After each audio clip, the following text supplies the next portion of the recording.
Ndi nitekana umunezero nsubire ngusuhuze nkuhakaze nshuti mukunzi wacu wowe bandanya kubana natwe ngaha kuri no mbonesha kure igushikiriza amakuru inkuru kumwe n'ibiganiro bigezweho biriko biravugwa irya nino mu gihugu c'u Burundi ndetse no hakurya y'imbibe z'igihugu c'u Burundi mu yandi makungu. Ndaguhaye kaze, ndaguhaye mwiriwe neza cange mwaramutse bivanye naho dukurikira uherereye kuri uwu munsi wa kabiri igenekerezo rya gatanu z'ukwezi kw'icumi na kabiri umwaka n'ibihumbi 2023. Wowe udukurikira uri mu gihugu c'u Burundi ntunyemerere nguhe kaze ntanakwifuriza kubandanya uraroranirwa mu vyo uriko urarangura kumwe yewe n'ivyo utegekanya kurangura ndetse yewe nawe udukurikira uri hakurya y'imbibe z'igihugu c'u Burundi ndaguhaye mwiriwe cange mwaramutse. Wowe udukurikira uri mu gihugu kibanyi c'u Rwanda ndaguhaye mwiriwe neza. Wowe udukurikira uri mu gihugu kibanyi ca Repubulika Iharanira Rusange ya Kongo ndaguhaye mwiriwe neza. Wowe uri mu gihugu kibanyi ca Uganda ndaguhaye mwiriwe ndetse yewe nawe udukurikira uri mu gihugu kibanyi ca Tanzania ndaguhaye mwiriwe. Utegerezwa gusa gufyonda sabone canke subscribe nawe utarafyonda ko hama ukabandanya ushikirwa n'amakuru ibiganiro kumwe n'inkuru tubandanya gushikiriza biba biriko biravugwa irya nino mu bisata bitandukanye mu gihugu c'u Burundi nk'igisata c'inkino, igisata c'indero, igisata ca politike, igisata c'agateka kazina muntu, igisata c'uburimyi n'ubworozi, igisata c'imigenderanire n'ayandi makungu, igisata ca politike, igisata c'ubutunzi, igisata c'ubuzima ndetse yewe n'ibindi bisata bitandukanye mu gihugu c'u Burundi ndetse no hakurya y'imbibe z'igihugu c'u Burundi mu makungu ya kure. Ano makuru rero harabafatiye ku ngingo nkuru zikurikira. I Buganda hatowe ibiziga bibiri biciye umutwe. Ibiziga bibiri vy'abagabo vyaratowe mu mpera z'indwi muri zone Gasenyi muri komine Buganda mu ntara ya Cibitoke mu buraruko bushira uburengero bw'u Burundi. Ivyo biziga bibiri vyari biciye umutwe ku bw'ababibonye. Abantu bane barahagaritswe ku mvo z'amatohoza rikaraba. Ivyo nibimenyeshwa n'abajejwe intwaro. Ikiziga ca mbere catowe mu murima w'ibigori ku wa gatandatu w'igenekerezo rya kabiri Kigarama.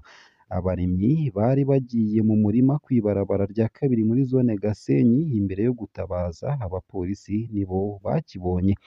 Uwishwe yari afise imyaka ishika 40 ntiyamenyekanye nta n'umwe yari bwamukubita ijisho.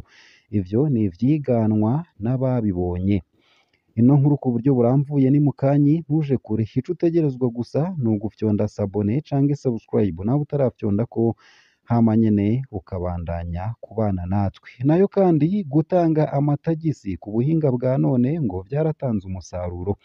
Ikigo kijejwe kwegeranya amakori n'amatagisi OBR caratanguje ibikorwa vyitiriwe umunsi wahariwe umutangakori. Mu kiganiro yahaye abamenyesha amakuru kuri uwa 28 Munyonyo 2023 umuyobozi mukuru w'ico kigo yamenyesheje ko begeranije imiliyaridi 165 bari biteze 163 mu mafaranga y'u Burundi muri gitugutu 2023 bakabikesha ubuhinga bushasha bwo kuriha biciye mu buhinga ngurukana bumenyi. Jean Claude Manirakiza yaribukije kandi ko ubwo buhinga bwafashije kurwanya ubusuma no guta umwanya. Ino nkuru ku buryo buramvuye nayo nyene ni mukanyi ntuje kure utegerezwa gusa kubandanya uri kumwe natwe. Nayo hanze imbibe z'igihugu c'u Burundi ndi bugushikirize ino nkuru ivuga ko abakenyezi bane bishwe mu gisagara ca Mapimbi. Aho ni mu ntara ya Ituri mu buseruko bwa Repubulika Iharanira Rusange ya Kongo. Umurwi wikekwa ko hari ADF warateye igisagara ca Mapimbi kuwa 28 Munyonyo. Ni muri grupoma ya Bangore muri sheferi ya Babira Babombi muri komine Mugina mu ntara ya Ituri mu buseruko bwa Repubulika Iharanira Rusange ya Kongo. Iminsi ibiri inyuma y'ico gitero ibiziga bine vy'abakenyezi vyaratowe. Amashirahamwe yigenga n'intwaro bitanga ayo makuru ajanye n'iryo bara ryaguye akaba atomora ko ivyo biziga vyahambwe. Isayo gusa ayo hamwe n'ayandi ni mukanye mu buryo bw'idonido ntuje kure. Nanguye ano makuru ku buryo buramvuye nonyemerera nyatangurire kuri no nkuru ivuga ko i Buganda hatowe ibiziga bibiri biciye umutwe.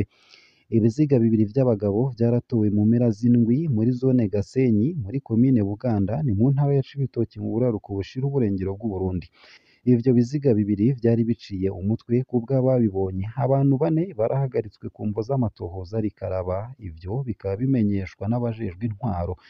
Ikiziga ca mbere catowe mu murima w'ibigori ku wa gatandatu w'igenekerezo rya kabiri Kigarama.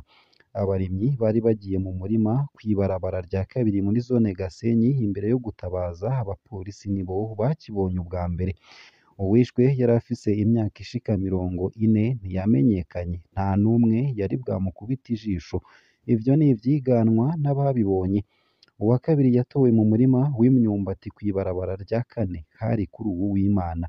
Nk'uwa mbere yari nawe nyene haciwe umutwe kubw'abanyagihugu babonye ikiziga, nawe nyene ntiyamenyekanye. Abikekwa kubw'amakuru ava aho i Buganda, abanywanyi b'umuhari w'umugambwe CNDD FDD Imbonerakure boba aribo bakoze ubwo bwicanyi barahagaritswe n'igipolisi. Kubw'intwaro abo bikekwa bari babonywe bariko barasangira urukanywa n'abo bantu bishwe n'ubwo batamenyekanye. Abo bagabo barahambwe gihutihuti umunsi wose ikiziga catorerwako. Musitanteri Pampire Hakizimana yatanze uruhusha rwo guhamba abo bantu. Ni mu ntumbero yo gukingira abanyagihugu indwara zohava zibafata. Ivyo ni ibisigurwa na Hakizimana. Itorwa ry'ibiziga ryama ryavuzwe muri iyo zone iri hafi y'uruzi Rusizi rugabura Uburundi na Repubulika Iharanira Demokarasi ya Kongo. Ingenzi nyinshi zama zanyazwe ivyo zifise n'amafaranga zitashe ku butaka bw'u Burundi ziva muri Repubulika Iharanira Demokarasi ya Kongo. Nk'umuti, buramatari w'intara ya Cibitoke Kareme Bizoza akaba aheruka gutegeka ko isiturwa ry'amazu yubatswe bitateguwe ku nkengera y'ikiyaga Tanganyika. Abanywanyi b'umuhari w'urwaruka rw'umugambwe uri ku butegetsi nibo ba mbere bikekwa. Mu myaka 3 iheze, abenshi muri bo baraciriwe na sentare nkuru y'igihugu yo muri iyo ntara ibihano bigera ku gupfungwa imyaka 5 kuri ayo mabi nyene. Mu Cibitoke, abategetsi b'abasivile, abasirikare n'abapolisi biracabagora gutora umuti urama w'ico kibazo, co kimwe n'umuti w'umurwi witwaje ibirwanisho wibonekeza mu kibira, nubwo hari abategetsi benshi bo mu ntwaro ndetse no mu mugambwe uri ku butegetsi bahagaritswe na cane cane muri komine Mabayi. Ngaho nyene akaba ariho nsoreje iyo nkuru. Nayo mbandanije ano makuru kandi nonyemerere ngushikirize ino nkuru ivuga ko muri OBR batangaza ko gutanga amatagisi ku buhinga bwa none vyatanze umusaruro. Ikigo kijejwe kwegeranya amakori n'amatagisi OBR caratanguje ibikorwa vyitiriwe umunsi wahariwe umutangakori.